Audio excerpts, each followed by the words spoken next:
Welcome back to the Stuck in My Thoughts podcast. As always, I'm your host, Justin Stuckey, and we got the TikTok sensations out here with the Machouse. We got Mr. Titus Moore from the last episode, actually, and we got Steven Summerow. Guys, appreciate y'all being on the show, and we're going to get right into it. Machouse, TikTok sensation, 1 million followers on TikTok. Y'all are well known for y'all's funny and crazy videos, your heater trash videos. Give us a little background, give us the inspiration. How did this start? How'd y'all come up with the name? All that.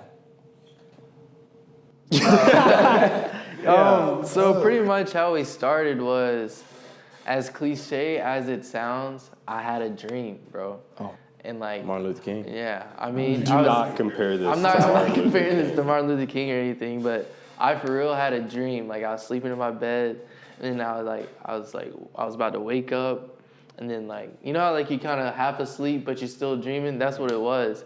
And I saw Charlie D'Amelio, and I was like next to her. And then I was like, dude, what is she doing that we can't do? And then I was like, this girl's making a lot of money. You know, I'm going to wake up. So I woke up, texted the group chat. I was like, dude, let's actually kind of take TikTok seriously. Let's see if we can make something shake. And then we kind of did. Yeah, that's about it. That's a good gist of it. Well, you know, also, Justin, can I call you Justin? Yes, you can.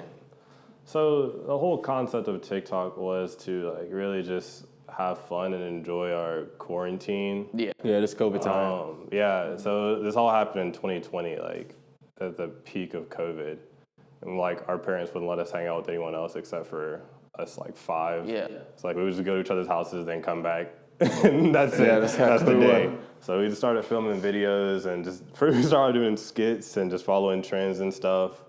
And it just kind of just took off once we started to see analytically what worked with our audience and how we were able to engage with everyone that engaged with us. So it was a cool little start. Initially, we weren't really called the Machouse. Yeah, how'd y'all come up with the name? Because that's pretty clever. You guys from Macon, Georgia. So my opinion, I thought it was just because y'all was from Macon, Machouse. I was in the house making videos.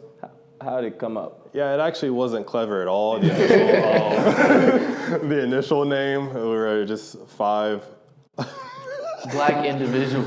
Five African American individuals from the Macon, Georgia area. So initially our name was the Black House because it just made sense. We saw these other houses like the Hype House and all this stuff, and we're like, what's unique about us? So we had that, and then I think we had 15, 20,000 followers or something. We were like, okay. People were like... So y'all originally were the Black House before y'all... Yeah. Y'all started as the Black House? Yeah, we started as the Black House. I didn't know y'all was posting videos like that. We were mainly skits and stuff. And once we started to pick up, people were like... Do I have to be black to join the Black House? Yeah, but say your little target. We were like, no, let's change this. So we were just thinking... I just said Machouse for Macon. We're like, oh yeah, that'll work. Yeah, the stuff right there. That's about it. Yeah, that's how we got the name. Machouse started. So when y'all get started and y'all in the game plan process, how did y'all start? Okay, were y'all looking at other things for inspiration? We're gonna start this video and try to do something like that. And how did y'all get to where heater trash is y'all's thing? That's what I've seen. Y'all are really popular in that specific aspect. Y'all do other few skits. Y'all been featuring House of Highlights and a bunch of other stuff. How'd y'all come up with stuff? Is it just brainstorming or things y'all see or what? Just pretty much having fun. Whatever we thought of in the moment, because to be honest, there's really no game plan. Except for when we first started, it was let's just try a bunch of stuff, see what sticks. Because realistically, people get mad that people copy other people's contents on TikTok. That's genuinely what TikTok is. You just copy someone else's thing and see if it sticks. And so that just kind of stuck with us. And then we would just be hanging out in my house, and then we'd be bored and see let's scroll through TikTok, see what we can do, and then found something to do. Yeah.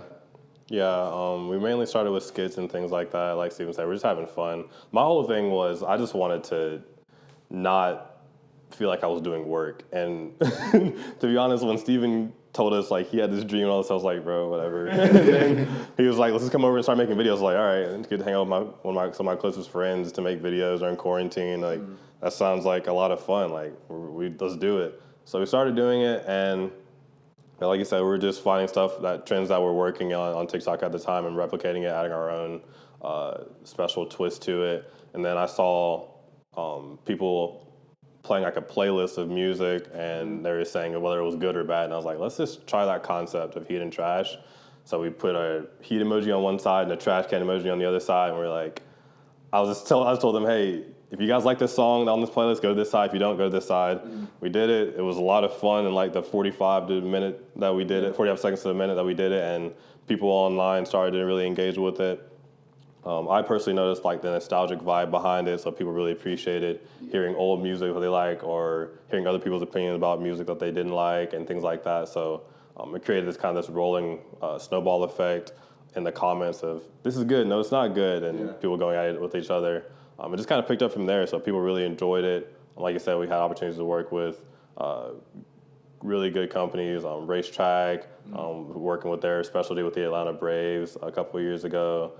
BET featured us on their page, House of Highlights. So we had a really good time just doing what we do. But in my opinion, the most fun came from just spending time with your friends, and just blowing up the page, and just having that success with them. I think that's where the funnest moments come from. Like you said, you're just hanging with your friends, and that's where the organic content comes from. Because like even with this platform here, I didn't want it to be where it's very robotic. We're like following the script. We're just doing our thing and having fun. I feel like that's when you really start to take off. But you also get to where you're doing it as just fun, just your friends. But then it blows up. And then you have it to where, okay, this can be a business. This is where we can, profit from, monetize from. So how did you guys take it from a fun game to now it's business? I don't even remember, to be honest. I forgot who found the TikTok creator fund or whatever it was. But I mean, that was just kind of the beginning of like, oh, we can make money because we're already posting. And by the time we discovered the creator fund, we already had 12 million viewed videos. And so I think that just kind of stemmed off it. And then everything else, like as we were growing, just kind of snowballed. And then a lot of the businesses we worked with, they came to us, they reached out to us. We didn't really go out and reach out to anybody. They just came and found us because of like, we were very niche based, but our niche was good because of the amount of like music people we could work with, or we could just make a video and wear people's clothes. Yeah. And so I feel like that stood us out instead of being like just kind of a normal TikTok or just doing like dumb dances. I mean, not dumb, but like just dances, They're pretty dumb here and there. Anyway, like you said, we got a chance to work with Universal Music Group. So, like you said, just working with their growing artists or upcoming artists, being able to put their music on our platform just so they can get exposure that they deserve and things like that was kind of the start to where we could see the monetization of what we were doing on the platform. So, for me, I think it was really where, like you said, brands started to reach out to us, and we were like, okay, we can take this seriously. So people really want to use our platform to promote what they're doing, so we can take this to a business setting instead of just having fun with it. Yeah. As long as we were also having fun with it, that's where it really made sense for us. Because you guys and for people listening out here, like everybody in the circle either doing or has done college athletics, so it's kind of cool. Like we're doing this young. You guys are in this space, and talk about how it kind of like gives you those aspirations for your long-term career and understanding how you can hone on these skill sets right now while you're young to, go out there and make a career out of this. Like you see a lot of people in the influencer space, they don't work no 9 to 5. Like this is their thing. So talk about how this has inspired you guys to do other things in the industry, come up with your own companies, do your own things, to branch off from the Machouse, but to inspire and do things like that in that space. Yeah, honestly, I don't know if you viewers remember from this last episode I did with them, I talked about my understanding of how to move into the business world from sports. A lot of that TikTok stuff, and while it may seem silly at the time, that's what really jump-started a lot of my business career. So these big companies see that TikTok or social media is the next generation of marketing or brand development for people. So I put that on my resume just because it's something that I feel like is impressive, and I've gained monetary value from it. So being able to do that and put it on a platform where it's from a business standpoint has really made me think, okay, I can do this on all cylinders. I can have fun with it, be a content creator, be an influencer, all these things. But I can also do it from a brand perspective where I'm growing companies and helping bring value to them as well. So with that in mind, we kind of transitioned to our own business. So working with paid advertising, working with companies for their social media management as well, and having that background of, hey, we know how to engage with a company, with audiences and convert them from fans to customers. That brings a lot of value to companies as well. Yeah, I mean, I was a bio major.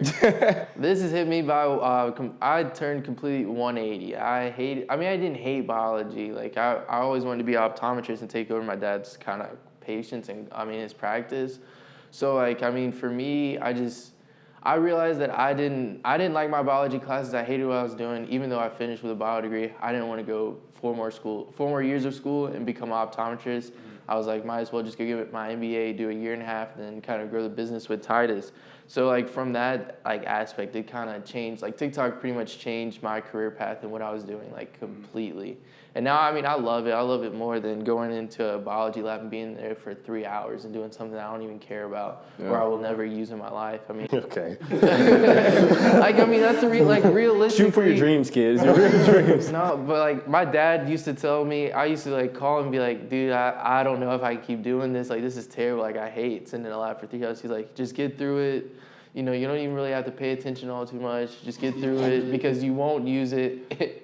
Follow me advice. He was being real with me because he was like, you're not going to use, especially for biomechanics, you're going to use some of it. But a lot of stuff you learn is useless, very useless. So, that was just kind of my kind of take on it. I was like, might as well try something new. And then worst case, I go to optometry school later. But right now, I'm all honed in on the business, want to kind of pursue marketing and stuff like that. So you see how they got trends. They have those one-hit wonders. Everybody sees a video here and now and then that just blows up, gets 1 million views, and then that's kind of it. Like I have some friends back home, she posted a video of a cat or something and it had 1 million views, but she's not an influencer. So how do you guys make sure that it turns into a continuous thing? It's not just a one-hit wonder type thing. You guys have sustained this from COVID until now. Every video you're posting is getting thousands to even millions of views. How do you keep that consistency in this space, especially so many influencers in the game? I think being able to understand your audience and look at them from a friend base, but also an analytical base, like seeing what works, but understanding that these are people too who are watching you and wanting to just be a part of what you're doing. Being able to kind of blend those two, like Steven's really good at content creation and being able to relate to people and understand what they appreciate on the app. I'm more analytical based, so I look at numbers like we got this many likes from this many views, this is doing well in the app, this is not. So us being able to combine the two is really what works on the app. So being able to constantly put out content that we feel like people appreciate is what brings them to a level of wanting to see more. Mm-hmm. So that brings the whole influence thing into play with that. It's not really so much of the videos that you're putting out that you like, but being able to understand what your audience likes and what they appreciate on the platform. Yeah, kind of piggybacking off of what Titus said, I think we did a really good job of kind of the community or the fan base that we created because sometimes we'd be walking around and then people would come up to us and be like, hey, are you guys this guy? We met some random kid from Brazil in Orlando. Yeah. But I think we did a really good job of that, just maintaining responding to comments and stuff. Then also I think one of the things that made us kind of stand out a lot was Maurice or Mo in the chat because he would always stand on the trash side and I don't think he knew what he was doing, but the amount of people that would spam our comments and just this friendly hatred of his music taste, I feel like that really boosted our views a lot. Mo has a very short selection of music he likes. He's being himself. He just doesn't like the music, and people just either love him or hate him for it. They like real content, though. But yeah, it's good content. People just love his opinion. And then Robert is firework on the camera. He's always just doing all this stuff. So people really love who he is, his personality. Jacoby making them little moves. I have a question. Jacoby, when did he dress up as the Grinch and hop out some bushes? Was his nephew or something? I think it was his nephew, or maybe it was a Christmas party for his family or something like that. I have no clue, but we just randomly got sent the video in our group chat, and it was hilarious. I think his aunt was like having pictures with Santa and then had Jacoby dress up as the Grinch and come up from the back and scare him. I just know he was doing that. Being himself. Just take it to a whole other level. But yeah, that just goes to show like our group just has so many personalities, so dynamic in that sense. And that's what I think people really appreciate because if you don't relate with all of us, you relate with one of us. Yeah. So you have someone to keep your eye on, things like that. So I think that's really helped. So everybody knows this, man. In the world we live in, people have opinions. People have certain biases and things like that. For you guys, you know, you started the Black House. I think that's kind of funny, but like realistically, everybody in y'all circle is Black, African American, and you guys coming from Macon, Georgia, all coming from the same space, same circle as African Americans in this world.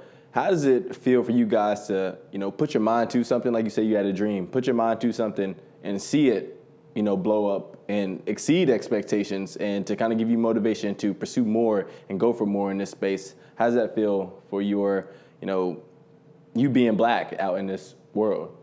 Yeah, being from Macon, Georgia, is a different type of vibe. I'm pretty sure anyone that's from that area can attest to what I'm saying. Like, it's hard to get out if you're from a certain background in that city. Being Black is a whole nother level of that too as well. So for us, it was really refreshing for us to just have a plan and actually execute it to a level that people don't really see from that area often.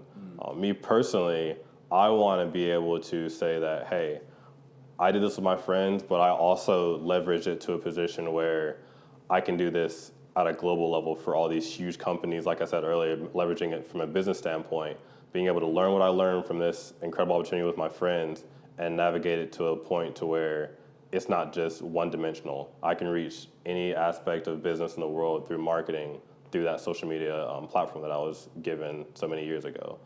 So it means the world to me, just being able to have that on my resume and say, I created this with my friends, and now I'm at this level because of that. That's all because of where I'm from and who I hang around and the color of my skin. And I really appreciate the aspect of that. What about you, Steve? Like, kind of going off what Titus said, I mean, we were all the only, us 5 plus one other person, we were the only 6 African Americans in our 6 Black male African Americans graduating from our class. And then there was 3 girls. So in total, there was 9 African Americans in our graduating class. So from that standpoint, I mean, like, I loved us being able to blow up on TikTok and then have viral videos, because you don't see a lot of Black creators in the space. You don't see a lot of Black, especially for TikTok, you did not see a lot of Black creators coming up at first.